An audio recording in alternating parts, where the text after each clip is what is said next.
திருமணத்திற்குண்டான பொருத்தம் பார்த்து தான் திருமணம்ங்கிறது பண்றோம். அங்கேயும் பாத்தீங்கன்னா சில கோச்சார கிரகங்கள் மூலமாக 2 பேருக்குமே கருத்து வேறுபாடு அப்படிங்கிறது இருக்கும். திருமணம் ஆனவுடனும் இருக்கும். ஒரு 5 வருஷம் கழிஞ்சுமே பாத்தீங்கன்னா கிரகங்கள் கொடுக்குது. ஆனா இவங்களுக்கு 2வது திருமண யோகத்தையும் அவர்கள் ஜாதகத்துல இல்ல. சிலர் என்ன பண்ணுவாங்கன்னா இது சரியில்லை அப்படின்னா அடுத்ததுக்கு தாவிடுவாங்க. முதல் திருமணம் அப்படிங்கிறது நல்லா இருந்தது அப்படின்னா பிரச்சனை இல்லை. முதல் திருமணம் சரியில்லை, 11ஆம் பாவகம் சொல்லக்கூடியது மறுமணம். அந்த மறுமணத்திற்குண்டான யோகம் இருக்குது. அது நல்ல நிலையில இருந்தால் மட்டும்தான் அவங்களுக்கு அது செய்யக்கூடிய பாக்கியம்னு சொல்லுவோம். அதுவும் இல்லைன்னு சொல்லும்போது அதை நீங்க செய்ய வேண்டாம் அப்படிங்கறத அவங்களுக்கு சொல்லக்கூடியது. இந்த திருமணத்துல பிரச்சனை உள்ளவர்கள் பார்த்தீங்கன்னா சுயம்பர பார்வதி ஹோமம் எங்க நடக்குதோ அங்க போய் கலந்து கொள்வது அப்படிங்கிறது சிறப்பு. அதே மாதிரி திருவிழா காலங்கள்ல கல்யாண வைபவம் அப்படிங்கிறது நடத்தி வைப்பாங்க.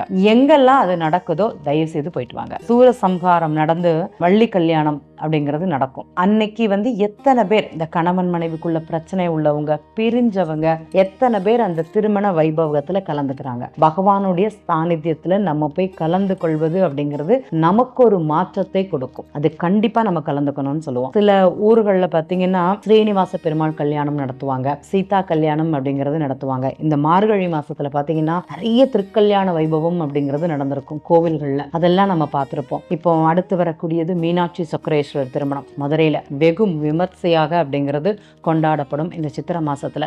யாருக்கெல்லாம் திருமணத்துல பிரச்சனை இருக்குதோ தயவு செய்து அந்த கல்யாண வைபவத்துல போய் கலந்துட்டு வாங்க. அங்க கொடுக்கக்கூடிய அந்த சரடு, மாங்கல்யம் சரடு அப்படிங்கிறது வாங்கி